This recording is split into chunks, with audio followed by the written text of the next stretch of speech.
Muy buenas noches a esta última sesión del Festival Internacional de Literatura de Quito. Estamos a 26 de diciembre, en la imaginación, porque este programa está previamente grabado conmigo aquí en el norte de España, allá con una cubana que se llama Lisette la Antigua. Todo lo que os diga acerca de ella es poco, porque el solo nombre de Lisette la Antigua pues ya lo da todo por sentado. Poeta, narradora principalmente para el público infantil y juvenil, profesora y docente de lengua y literatura, consulta también en la materia, bibliotecóloga, ya dirigió importantes proyectos, entre otros estuvo al frente de la biblioteca de UNASUR en el momento en que tuvo la sede de la mitad del mundo por allá en Ecuador, y después importantes proyectos a través del sistema metropolitano de bibliotecas públicas del municipio de Quito. Ya luego me corregirás si estoy equivocado.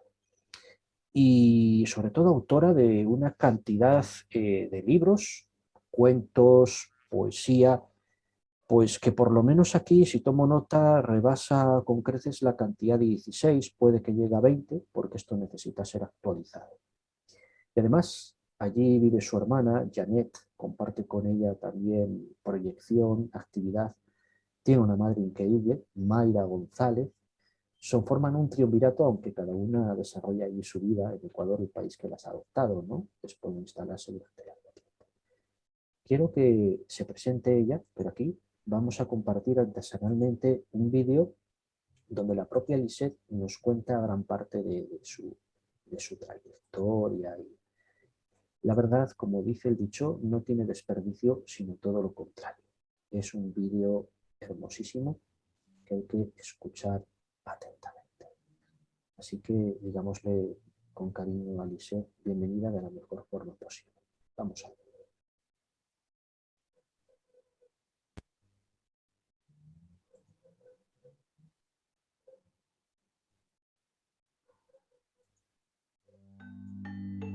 Vine a vivir al Ecuador hace muchos años, en el año 97. He vivido más años ya aquí que los que viví en mi país. Prácticamente toda mi obra la he escrito aquí, en una completa afinidad cultural, inclusive con los temas, con los asuntos, con la vida, con la cultura. Yo defino la infancia como los mundos, digamos, de contacto más directo con la metáfora, con lo simbólico. Creo mucho en los jóvenes, creo en las posibilidades que tienen los jóvenes en torno al amor, por ejemplo.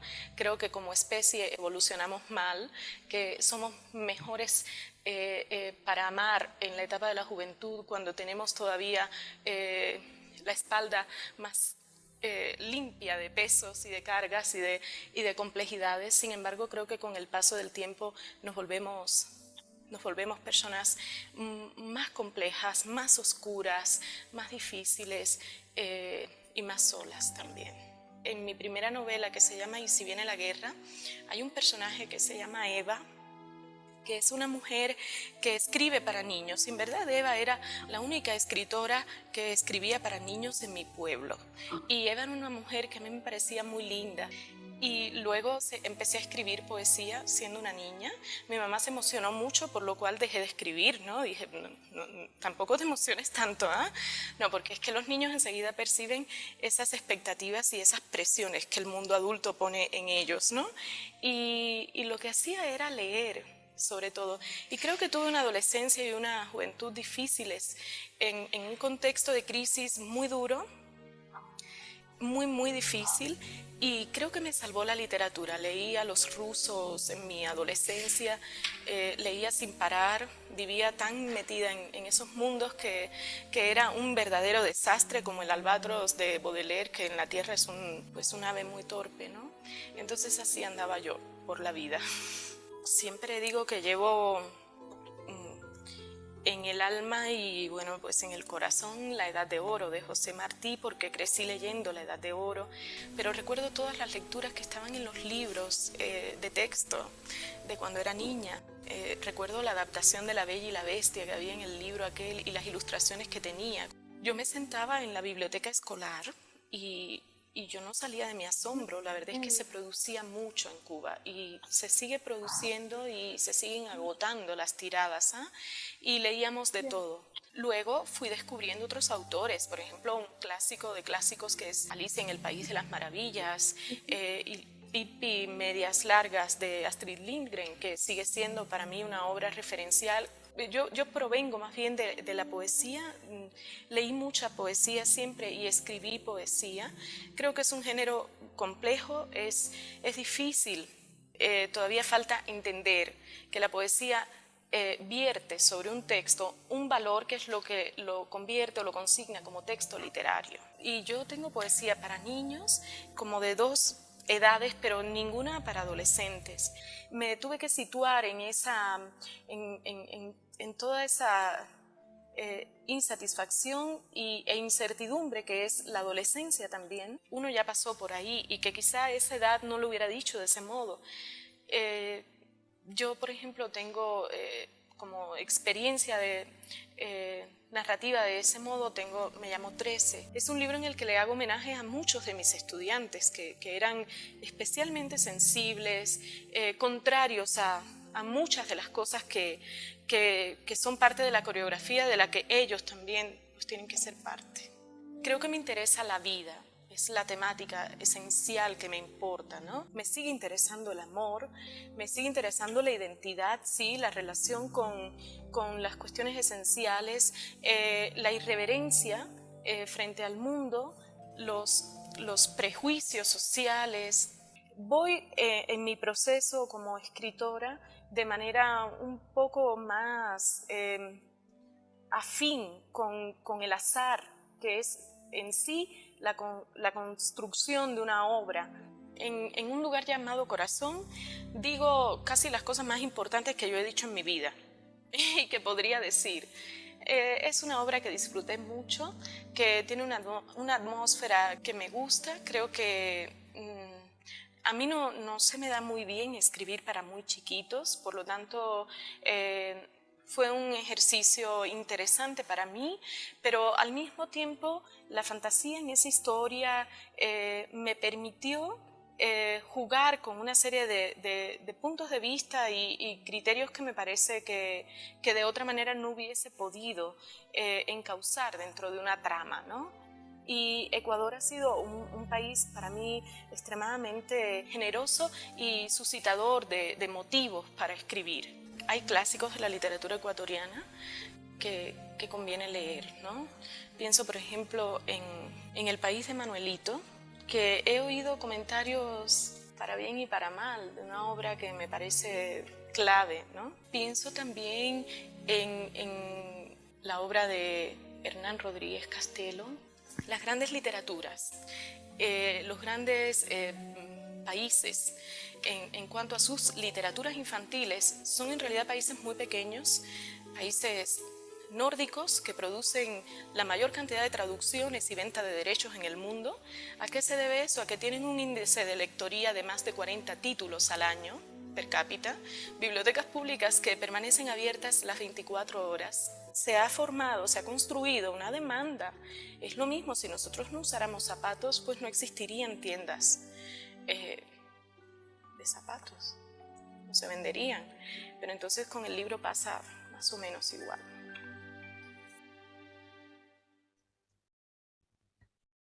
Caray, Lisette, me has dejado sorprendido. Buenas noches.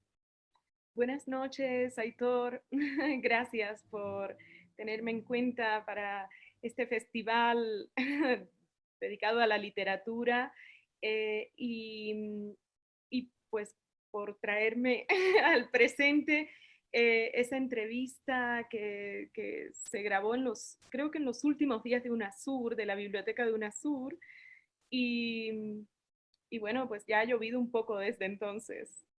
Sí, fíjate, te conozco prácticamente desde hace 11, 12 años. Sí. Hemos ido creciendo juntos, cada uno en sus respectivos cauces. Te conocí cuando asistimos a la presentación de no sé qué novela o coincidimos en la librería Rayuela, ¿no? Por ahí donde Mónica Barea. Luego también cuando ejercías como jefa de área en el Colegio Terranova, y yo Ujú. después anduve por otros andurriales de los centros educativos privados, y sí, ahí en la UNAUSUR. Me dio mucha pena cuando aquella etapa concluyó, ¿no? Por circunstancias ajenas a tu voluntad, porque cerró la sede, se retiró UNASUR, pero me interesa mucho destacar por lo menos la impronta y el proceso que dejaste en marcha como, corrígeme, porque vas a tener que corregir, coordinadora del Sistema Metropolitano de Bibliotecas Públicas del municipio de Quito, ¿cierto? Sí, de la Red Metropolitana de Bibliotecas, exactamente eso. Exactamente. Sí. Sí, porque creo que hay muchos, tomamos conciencia, incluso los que ya te conocíamos, de la importancia de tu perfil, de tu empeño y esfuerzo en dotar a Quito, y creo que como best practice a nivel de país, lo que debía ser un sistema público de bibliotecas integrado, con préstamo de libros, que involucrara incluso un plan del lector, ¿no? Creo que ahí ya te ganaste el sobrecariño de los que ya te queríamos, y por eso quería que estuvieras aquí presente. Aunque, fíjate, hay otra entrevista, es que yo hablo mucho cuando me entusiasmo, no es egoísmo, y ya sabes de mi debilidad por Cuba, ¿no? Ahí te decía en un intento de grabación que las islas antes de ser descubiertas deben ser soñadas, ¿no? Qué lindo. Uno de mis libros de cabecera es un libro de poesía cubana contemporánea. Y aquí, en el 2018, el 4 de junio, Damián de la Torre Llora te entrevista, ¿no? Pero una entrevista muy especial porque estáis ahí un triunvirato, la madre y dos hijas, Janet y Lisette, las dos hermanas, y luego la mamá, Mayra, ¿no? Las tres con una sonrisa Sí, contagiosa, y cómo Janet era la que te guiaba para que fuerais al mar cuando eras niña, ¿no? Y, y sobre todo vuestra niñez en el pueblo llamado Los Arabos, si no me confundo la tilde, en Matanzas. ajá. Y vaya, vaya, vaya. Y esto ya os viene de familia, lo de la literatura, ¿no? Tu mamá era especialista en dar talleres literarios, según aquí Sí, antecede. sí. Mi mamá era la especialista en literatura del pueblo, digamos, ese es un rol en Cuba ligado a los talleres literarios que son como una institución en definitiva y han funcionado a lo largo del tiempo y han hecho pues un gran trabajo en favor de la literatura, de los procesos creativos de los jóvenes, inclusive de los niños. Hay talleres literarios para niños o lo sabía mientras yo crecía y lo curioso es que, claro, yo siempre estuve pegada a mi madre y la acompañaba mucho en estos encuentros literarios.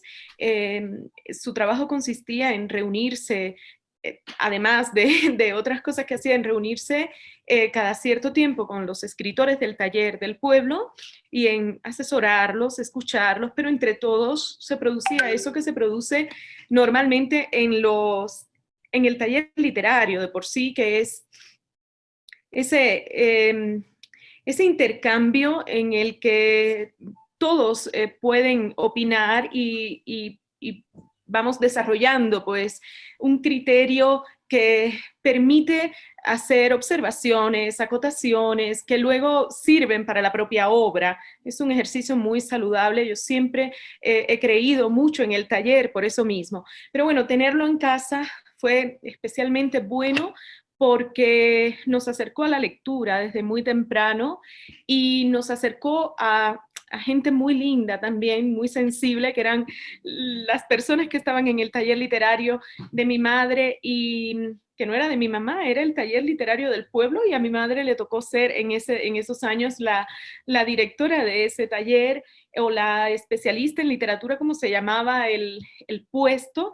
Y claro, pues fue un privilegio que desde lo humano lo agradezco profundamente porque eran todos, pues, mm, mm, escritores, escritoras en ciernes o más avanzados ya algunos, pero nos unía esa especie de comunión que es la poesía, la palabra, el amor por las cosas de un modo especial en una circunstancia de muchas dificultades también como las que nos tocó atravesar. Tú, como un conocedor de Cuba, de la realidad cubana, sabes hasta qué punto esa realidad ha calado la literatura y la poesía cubana creo que es tan honda y cala tanto precisamente por eso, porque no hay nada insulso en ella, hay un auténtico apego a la vida, a la supervivencia, y un sufrimiento auténtico también en ella.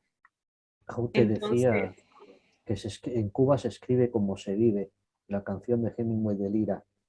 La interpretó Elías Ochoa con el Cuarteto Patria. Y sabes que desde mi más tierna infancia, pues siempre he vivido Cuba como algo convenientemente desligado de la cuestión ideológica y política, ¿de acuerdo? Y con la situación tan compleja que vive ahora, pero pues vamos al día a día, ¿no? ¿Qué habitantes tenían los árabes por aquel entonces? Porque cuando escucho pueblo me sorprende, ¿no? Me imagino un lugar chiquito, con unas pocas casas. no, no era ni un lugar chiquito ni tenía pocas casas. Los Arabos era como cabecera municipal. Ujú. Había muchos pueblitos, o hay muchos pueblitos anexados a los Arabos, de modo que no podría decirte exactamente cuál era la población. Debe ser la misma, porque Como Cuba, Ibarra, un Otavalo, ¿no? Más o desde que menos. yo nací, Cuba tiene 11 millones de habitantes y eso no ha cambiado y tengo 45 años. Sí. ¿Qué ha pasado para que, bueno, pues que no, que la población ha envejecido bueno, por lo que ocurre, por la planificación familiar y por la cantidad de, mm, de migrantes que tiene Cuba, por la salida de personas del país en fin. Entonces no podría decirte, pero sí te puedo asegurar que no era precisamente un pueblito tan pequeño. Ahora, la vida en los Arabos sí era la vida de un pueblo del interior, desde luego, ¿no? En los Arabos no había un gran teatro, pues, ni había muchas de las cosas que sí eh, existen en las grandes ciudades, existían en las ciudades más importantes de la isla, por ejemplo, Matanzas, que era la ciudad capital, la ciudad cabecera de provincia, pues era un mundo para los de los arabos. Íbamos a Matanzas y nos parecía que estábamos en la ciudad y sabíamos muy bien cuál era la diferencia entre los arabos y Matanzas. Así que sin ser exactamente un pueblito diminuto, los arabos era lo suficientemente pequeño para que supiéramos lo que era ser del interior en Cuba, eso sí. Es que te lo he preguntado porque, claro, al ser tu madre la directora de un club de lectura, con un cargo y todo, me imagino que eso debía venir convenientemente institucionalizado, ¿no? Por parte del gobierno cubano. Sí, formaba parte de Sí, un programa más amplio, ¿ves? Ya decía yo.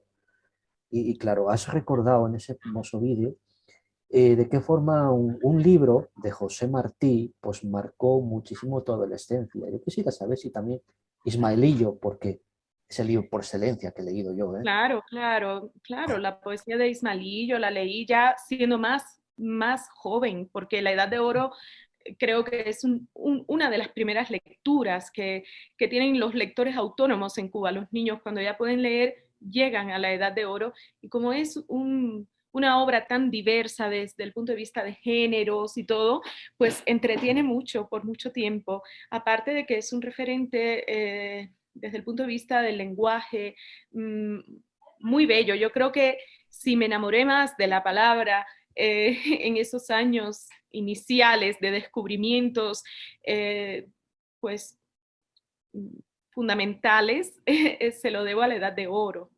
Sí. ¿Ya? El decir de Martí en la Edad de Oro me parecía tan impecable, de una seguridad eh, que, que, que fue lo que intenté imitar seguramente después, ¿no?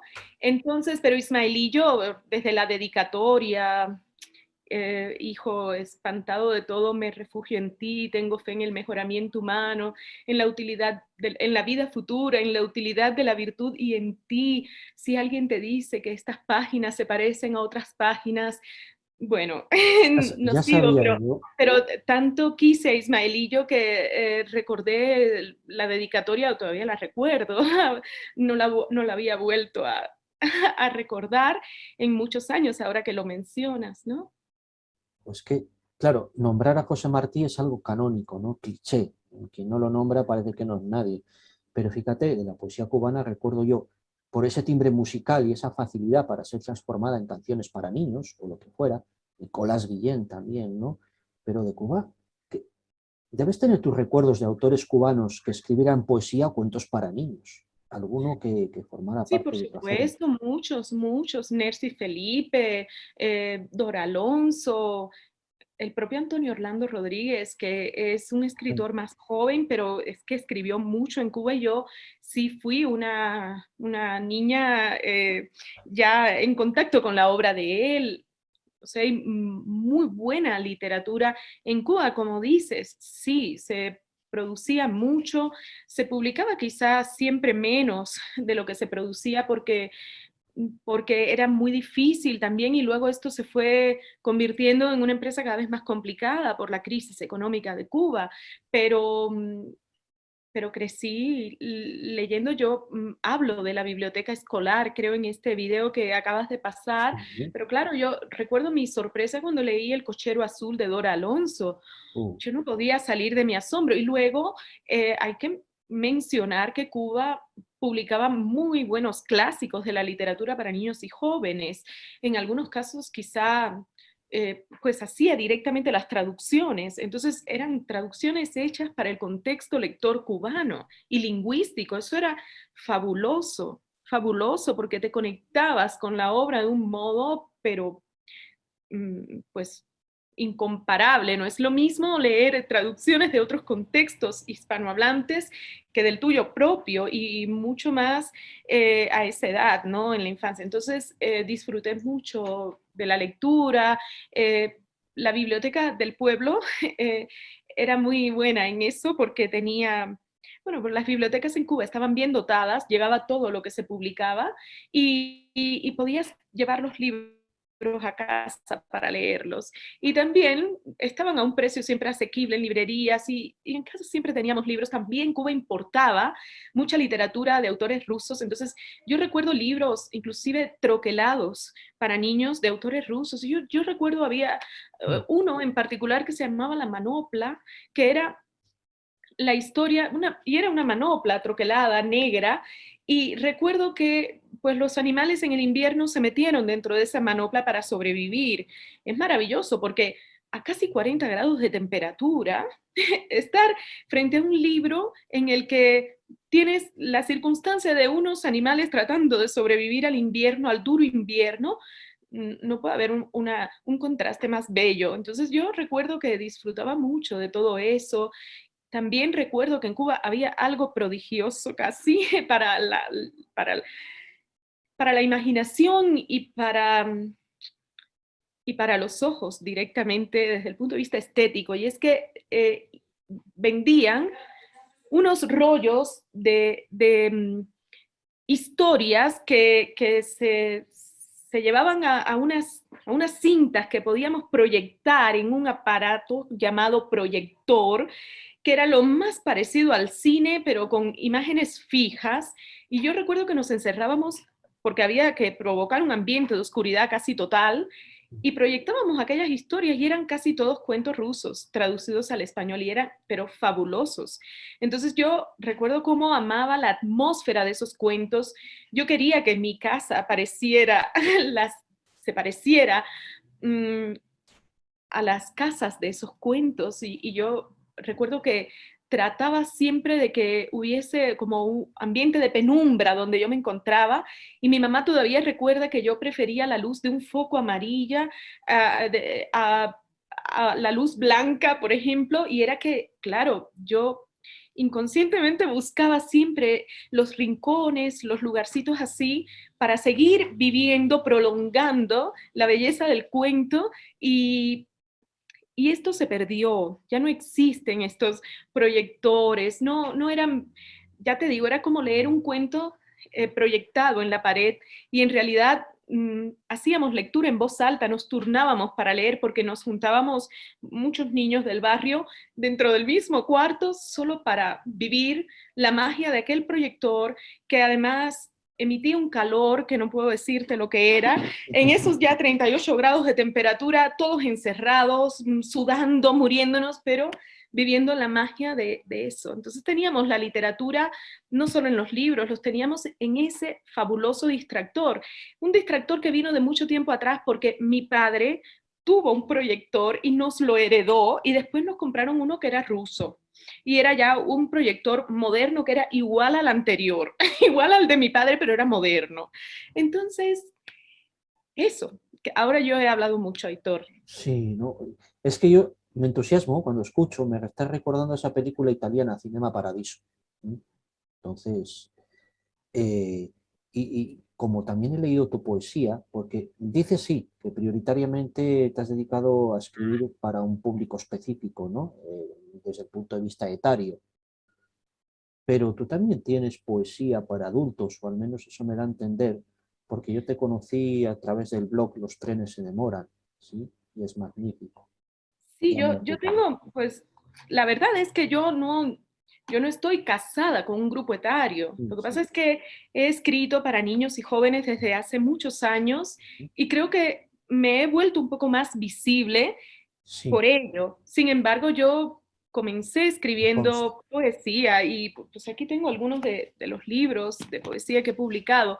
Es decir, el primer libro que publiqué en Ecuador, que se llama Bajo el célico gris, es poesía. Y fue mi 2002. poesía, y es mi poesía, no, tengo varios, tengo como 4 libros de poesía, no infantil ni juvenil, publicados aquí en Ecuador. Y, y, y es que este, por ejemplo, reúne la poesía que escribí en Cuba, siendo todavía muy joven, porque yo vine a vivir al Ecuador a los 21 años. En este libro solo hay poesía escrita en Cuba. En la portada está una foto de mi madre de cuando tenía menos de 20 años y, y claro, he ido alternando mis proyectos de, no sé si le puedo llamar proyecto de escritura precisamente a la poesía. Creo que es algo que no se deja llamar de un modo en particular, pero sí mis proyectos de escritura para, en otros géneros, novela, cuento, para niños y jóvenes y no solo, con esto, ¿no? Con la escritura de poesía, que es como un proceso a lo largo de la vida permanente. No sabemos dónde va a parar, ni cuándo. Supongo que los verbos de final con él, con ello no van. Es decir, es algo que no nos deja nunca Ujú. y que no nos mm, atrevemos a dejar en la poesía, excepto cuando morimos, así no escribamos. Queremos seguir pensando que somos de ella o que en algo le pertenecemos. Sí, además, fíjate, yo aquí en la nómina, en la relación de títulos, cuento hasta 18. Puede que me quede corto entre poesía y cuento con independencia del público, ¿no? Y si viene la guerra, es la primera novela que tú indicas, Bajo el célico gris del 2002, Mi amada Ishtar, 2005, En un lugar llamado Corazón, 2009, Ahora que somos invisibles, ese me encanta, Gato a Malola, ese cuento lo tengo aquí en formato digital, lo logré hace 6 meses. No te preocupes que lo voy a poner en pantalla compartida. Es que es lindísimo, ¿sabes, Lisette? Y como he estado leyendo autoras de narrativa infantil aquí en España, pues digo, qué bueno es que me vengan a convidar con algo de fuera de España, ¿no? Porque aquí también es un poquito endogámicos, obvio, como en todas partes, ¿no? Porque la vida es limitada y nuestros deseos son ilimitados, ¿no? Y fíjate, mi casa no es un naufragio, 2012. Me llamo 13, 2013, que ese fue Premio Nacional Darío Guevara, Mallorca. Luego, estas son Mis manos, del 2012, publicado en Chile. El papá pintor, publicado en Alfaguara, Perú. O sea, qué prolífica aquel año. Sofi, tu mirada, 2013. Quiero ese beso, 2013. ¿Qué pasó ese año 2013 para ser tan prolífica? Sí, bueno, debo haber estado o muy enamorada o perdiendo un amor. Una de dos, o Eso, las dos a la vez.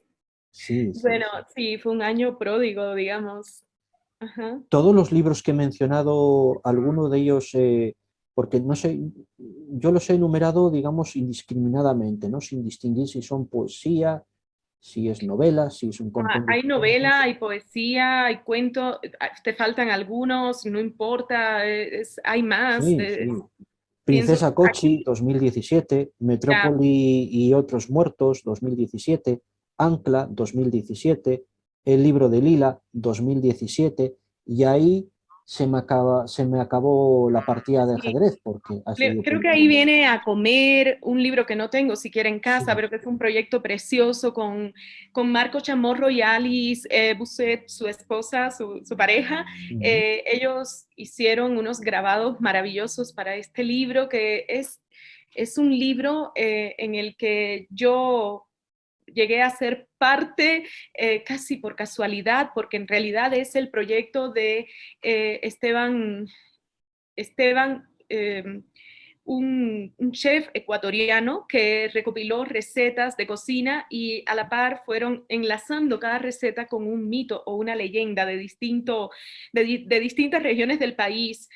Después de A comer vino El monstruo del baúl, después vino Oso Mocoso y su amiga Lela, después Madre mía. vino más recientemente mm, un libro de leyendas sobre Guaranda, que es un proyecto muy lindo porque pude trabajar en él con Yana Lucy Lema, la poeta otavaleña, quichua. Yana Lucy fue traductora de Voces del Tiempo, Guaranda en sus leyendas, y el ilustrador fue Guido Chávez, un gran amigo y un gran artista, precisamente guarandeño, y acaba de ganar el Premio Nacional de Ilustración este libro, ¿no? Voces del Tiempo.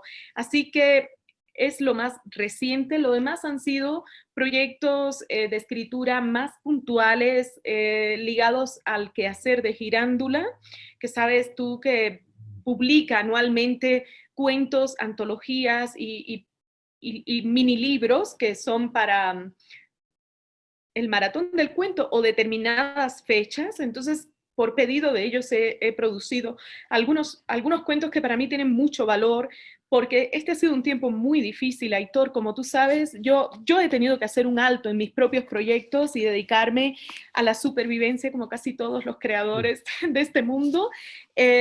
Mira, tengo acá El Nido Infinito, que no, este no sé si lo conoces. No, ese Ya te lo tampoco. he de mandar, aunque sea, te lo he de mandar por correo. Es un proyecto muy lindo con la editorial de Ida y Vuelta de Roger y Casa. De Roger y Casa. Y nada, Aitor, te decía que retomar mis propios proyectos ha sido muy difícil. Si no me he visto obligada a escribir porque me han tomado de las orejas casi, no lo hubiese podido hacer porque no me lo autorizaba. Entre llevar adelante todo lo que mencionas de mi trabajo, mi quehacer en la parte profesional, y luego pues la salida del municipio de Quito, de la red metropolitana de bibliotecas, que puse la renuncia en mayo, y me he dedicado al trabajo freelance como editora, correctora de estilo, pues ya está, más que suficiente. Pero ya tengo planes de retomar, tengo proyectos de publicación próximos ya para el primer trimestre del año próximo y cosas que están ahí, digamos, bastante mejor enrumbadas ya. Sí. Yo me acordé mucho de ti cuando una de mis primeras invitadas y recomendadas, fíjate, no era de literatura fantástica y gótico latinoamericano, ¿no? Pero tocaba literatura fantástica, escribió en su momento, pero también narrativa y poesía para niños.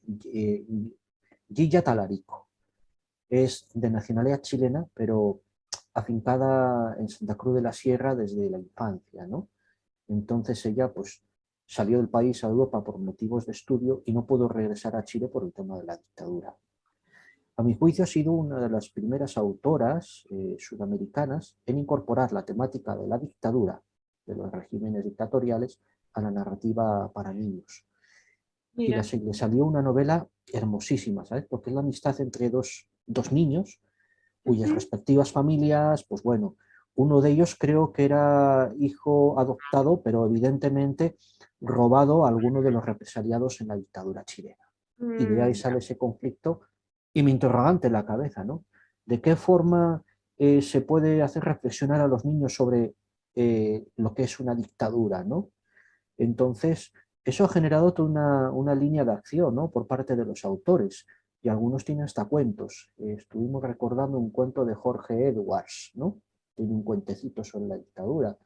Y bueno, fue hermoso, digo, a futuro hay que hacer algo no solo con lo de terror, sino también un poco generar una red entre las escritoras o los nombres que me voy acordando y que ellas por tiempo, pues, ¿quién va a saber, Lisette, que Gilla Talarico existe y viceversa, ¿no? Entonces yo quiero poner un poco tu nombre donde merece, ¿no? Porque eres prolífica, porque le has puesto mucho tesón, esfuerzo, pasión. Me remito a los hechos. Eres muy entusiasta hablando y me has dedicado tu tiempo aún estando con resfriado de la situación en la que te encuentras. Entonces, digo para quitarse el sombrero. Mira, hoy quisiera recitar yo, leer una poesía de tu autoría. Si me dejas voy a compartir la pantalla de tu blog, porque es donde me he alimentado periódicamente a la hora de saber qué siente el ser la antigua, ¿no? Que es muy importante. Pues Entonces, adelante, gracias, Aitor. sí, además, no es por hacerte la pelota, como dicen en mi país, sí, sino es porque yo siempre te he tenido un cariño especial por lo que representas como mujer, ¿no? Para mi universo poético. Gracias, Entonces, Aitor. No sabes cómo te lo agradezco. pues, no hay nada que agradecer. Mira, lo vamos a leer juntos, me encanta, porque habla mucho de tu patria, de tu isla, ¿no? Ah, mira, es un poema reciente, ¿ah? Sí, sí, es que te Muy, voy a sacar los colores.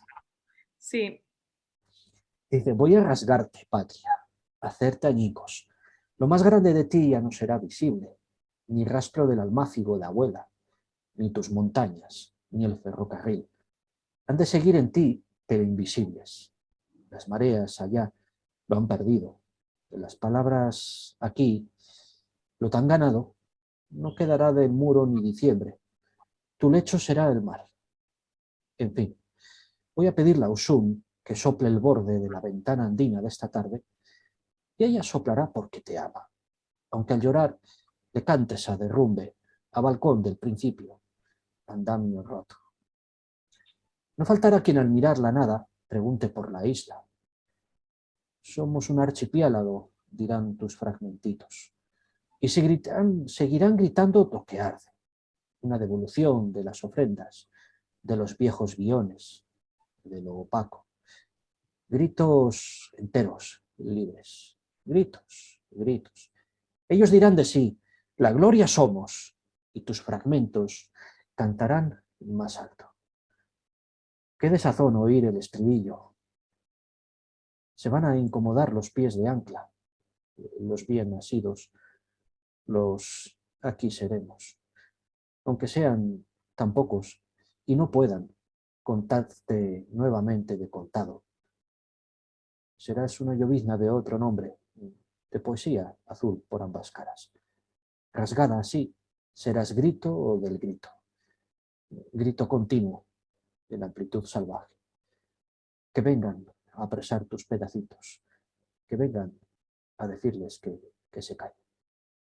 Oye, esos pedacitos de Cuba, que yo cuando he estado en Ecuador tenía mis pedacitos de España, ¿no? Y ahora que estoy aquí tengo mis pedacitos de Ecuador, ¿no? Cada uno con sus síntomas, porque ambos padecen de diferentes enfermedades, ¿no? Entonces, eres un alma muy sensible. Hoy entrevistaba a una poeta colombiana, ¿no? Viviana Bernal, ella es de Armenia, Quindío. Trabaja con la Fundación Pundarica en la promoción y lectura con los niños, ¿no? Entonces, es también coordinadora de la editorial Cuadernos Negros, es bellísima. Entonces, también tiene esa carga simbólica, ¿no? Solo que tus símbolos son muy patentes. La isla aparece casi en toda tu poesía, ¿de acuerdo? Y el Y, ferrocarril. ¡Jo! Aitor, te oigo un poco bajito, no sé si se te ha Ah, alejado el a ver, micrófono. ahora otra vez. Ahora Ahí sí. sí. Ahora sí. Bueno, este poema, la verdad es que hemos vivido, este ha sido un año muy duro en Sí, relación con Cuba. En julio hubo, pues, la primera manifestación masiva en la isla después de 62 años. Eso se puede decir así rápido, pero significa mucho. Y ha traído consigo, pues, un recrudecimiento de la represión. Muchos jóvenes están presos ya por más de 5 meses y mucha gente pues ha sentido que desde luego está más impedida de hablar, opinar, decir, criticar y todo lo relacionado con. Entonces, este poema surgió así, en medio de esa coyuntura y, y claro, hay cosas muy simbólicas dentro del poema que fueron bastante fortuitas, como la mención a archipiélago, al archipiélago, que digo archipiélago porque es un grupo en Cuba de oposición, de pensamiento, un poco, bueno, disidente. Y después supe que claro, que Cuba es parte de un archipiélago, de manera que no es extraño al referirse a la isla mencionar la palabra archipiélago, pero coincidió con que el nombre de este grupo es archipiélago. Entonces es curioso cómo la poesía a veces eh, cae en estas sutiles trampas de la realidad y de la vida, ¿no? Mm, con las que no me siento para nada incómoda ni fue siquiera algo que yo buscara, pero ya que mencionas los símbolos y tal, pues me parece importante. es lo que me enamoró de ti, en el buen sentido, ¿eh? Ojo, tu No poesía. existe el mal sentido de enamorarse, Exacto. Aitor. No, No, no no, lo no, existe me enamoré de tu tanto, pero poesía está bien. porque Entiendo que es sí, literario y está muy bien. encontré una afiliación de estilo y la forma de trasladar tan sencilla y profunda al mismo tiempo, ¿no? Por eso dices que debo pensar que este es el buen tiempo, lo escribiste un 17 de marzo, y digo, caray, Lisette, o sea, ¿cómo has crecido? Pero no ha cambiado para nada la esencia de tu poesía, ¿no? Sigues trabajando un poco en la misma línea y siempre cargada de esperanza, ¿no? Fíjate, hoy quise hablar un poco de la literatura para niños, de tu experiencia en la biblioteca, y terminamos hablando de Cuba, de la infancia, de poesía. Yo hoy Es no voy a ocupar difícil, mucho ¿no? tiempo, ¿de acuerdo? Cuando me despida aquí en línea, yo voy a seguir con un vídeo de 7 minutos que tú dedicaste a la Feria del Libro de Quito del año pasado, si no me equivoco. Unos 7 minutos donde tú lees un cuento de tu autoría, ¿vale? Ya, pues ese no me acuerdo de ese Pues vídeo. sí, es hermosísimo, pero no te quiero cansar con otros 7 minutos en línea, salvo que tú quieras voluntariamente, ¿de acuerdo? Pero no sé, yo creo que sería más que suficiente de Lisette la Antigua por hoy, ¿verdad? Porque tampoco queremos cansar al público. Pero yo te emplazo para un momento subsiguiente, después de las Navidades, que disfrutes de tu hija, de tu hermana, de tu mamá, de tu perro y de todas esas circunstancias que resultan precisas no ya para sobrevivir, sino para cargarse de esperanza y seguir adelante, ¿eh? Yo desde aquí te traslado, pues, Sube el volumen o acércate al bueno, micrófono porque se yo te sigue bajando. traslado, sí, yo te traslado todo mi cariño y sobre todo nuestros mejores deseos. Aquí también hemos pasado cada uno por nuestras circunstancias personales difíciles y afortunadamente vivimos para contarlas, ¿no? Así que creo que la familia es el archipiélago más bello que existe. Y mientras lo tengamos, hay que defenderlo con uñas, dientes y versos. Por eso, Así es. Lisette, dices, debo pensar que este es el buen tiempo y que nada ayudará al aullido ni la sangre bajo las uñas. Debo empezar por unir los cimientos, alinearlos bajo esta tierra que no tiene la culpa de cada sismo. Y debo colocar las ventanas. Y entre paréntesis, la ventanita alegre que daba al viento y componer el jarrón entre las siempre vivas. Así que, qué mejor siempre viva que tu sonrisa. Muchísimas gracias, Lisette. Voy a, entonces, si quieres ver conmigo el vídeo, y en cuanto termine el vídeo, le doy a pausar la grabación y nos despedimos fuera. Pero vale Dale, ahora dale, Aitor. mi Voy a ver el vídeo afecto. porque tengo curiosidad. No lo recuerdo, así que es mejor lo Claro, veo. Gracias, Aitor, por tu gestión, por tu trabajo. Es una gran labor la difusión de la literatura, de las literaturas, de los libros, de la lectura, y sabemos lo que significa el tiempo que toma, la atención, la lectura que lleva y el análisis, poner en marcha proyectos como los que tú emprendes desde la más completa soledad y sin menoscabo de las diferencias horarias ni de las distancias. Gracias por eso. Quiero contarles que he venido gracias a una historia que escribí hace unos años y que ha publicado editorial Don Bosco y que fue ilustrada por Guido Chávez, un ilustrador ecuatoriano que nació en Guaranda y desde hace unos años vive en Quito y que es un gran dibujante. Quiero decirles que Guido ilustró otro monstruo que yo pude traer a una historia hace mucho tiempo y luego nos tocó volver a trabajar con otro de mis monstruos y aquí está, este es el resultado. Y quiero decirles también que me gustaría mucho tenerlos delante y poder hacerles una pregunta mirándoles a los ojos, si es que les gustan o les disgustan o les asustan los monstruos. ¿Saben por qué?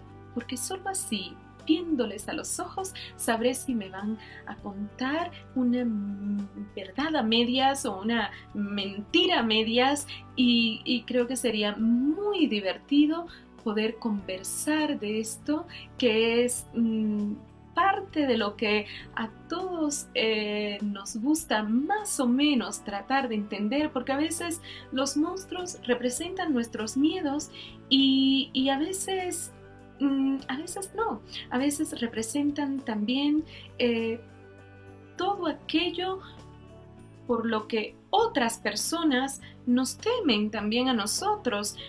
Casi nunca se nos ocurre pensar que alguien nos tiene miedo, sin embargo, cuidado, ¿eh?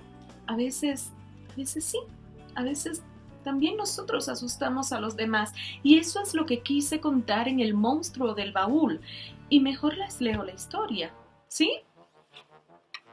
El monstruo del baúl.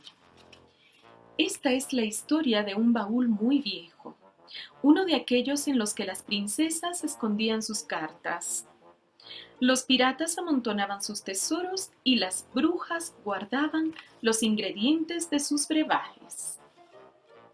Cuando Pablo y sus padres vinieron a vivir a la casa de los abuelos, Pablo fue el primero en tropezar con el baúl. Estaba cubierto por una sábana, entre lámparas antiguas y jarrones. La madre dijo: ¿qué tendrá dentro? Y el padre: pues, ¿quién sabe? Habrá que abrirlo. Y los tres se miraron al mismo tiempo, porque no tenían la llave. Después de buscarla toda la tarde, la hallaron junto a un viejo reloj sobre una mesita. «En nuestras narices», dijo el papá. Y entonces ella, la madre de Pablo, fue la primera en intentarlo. «Esta no es la llave, no se abre», dijo, cansada de batallar con la cerradura. El padre también probó y no pudo. Y Pablo ni siquiera lo intentó, porque su mamá, con voz de comisaria antialergias, le dijo: «No te acerques, que hay mucho polvo». Pero cuando todos dormían, Pablo recordó que los viejos baúles se abrían de noche. Y esa era una noche de luna llena y lluvia. Una tormenta derramaba sus truenos sobre la casa. Cuando escampó, un búho pasó volando sobre las farolas del patio. La luna iluminó la cerradura de bronce del baúl y Pablo creyó que ya era hora de probar. ¿Probar qué? Pues eso, probar su suerte con la llave. Bajó las escaleras descalzo. Cada peldaño crujía, crac, crac, crac. Cuando estuvo frente al baúl, se ató un pañuelo en la nariz para no estornudar, metió la llave en la cerradura y giró, primero con curiosidad, Luego, con miedo y antes de lo previsto, el seguro saltó y la pesada tapa quedó libre después de 180 años. No lo podía creer. Pablo no lo creía. No vayan a pensar que estaba soñando, como ocurre en los cuentos. Se dispuso a levantar la tapa, emocionado de ser el primero en descubrir el tesoro que seguro les había dejado el tatarabuelo del bisabuelo del abuelito Manuel. Pero una fuerza venida del fondo de la caja la abrió de golpe. Y en menos de un segundo, Pablo tuvo ante sí al monstruo menos lindo de la historia. Y el más flaco, porque llevaba años sin comer. Y el más peludo, pues no había ido al peluquero en siglos, como nosotros. Y el monstruo peor vestido, llevaba un pijama con adornos de encaje y botones de oro que seguro estuvo de moda en el año 1. Y lo vio sentarse elegantemente sobre la tapa del baúl con las piernas cruzadas y cara de felicidad. El grito de Pablo despertó a sus padres, los hizo saltar de la cama y bajar en menos de 3 pestañazos de monstruo. ¿Qué es esto?, gritó la mamá con los churros convertidos en alambres estiradísimos. Pero, dijo el papá con los ojos más abiertos que el propio monstruo y el gorro de dormir colgando de una oreja, y de pronto fueron un monstruo de lo más educado, sentado sobre el viejo baúl y una familia aterrorizada, paralizada, tanto que al verla el monstruo empezó a llorar. No es justo. Llevo siglos esperando para salir y lo que me encuentro es esto. 3 monstruos horripilantes, no 1 ni 2, sino 3. ¿Por qué?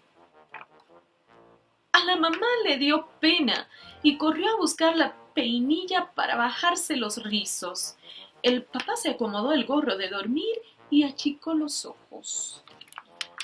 Y Pablo se quitó el pañuelo de la boca y estornudó 2 veces antes de decirle: «Perdón, no te queríamos asustar». Y el monstruo dejó de llorar al cabo de 1 minuto y solo entonces dijo: «Bueno, está bien, me acostumbraré a verlos. Seguro con el tiempo no me darán miedo». Y desde esa noche de luna llena y tormenta se quedó a vivir con ellos. Eso sí, en el primer desayuno con su nueva familia, el monstruo se comió la llave del baúl entre 2 tostadas.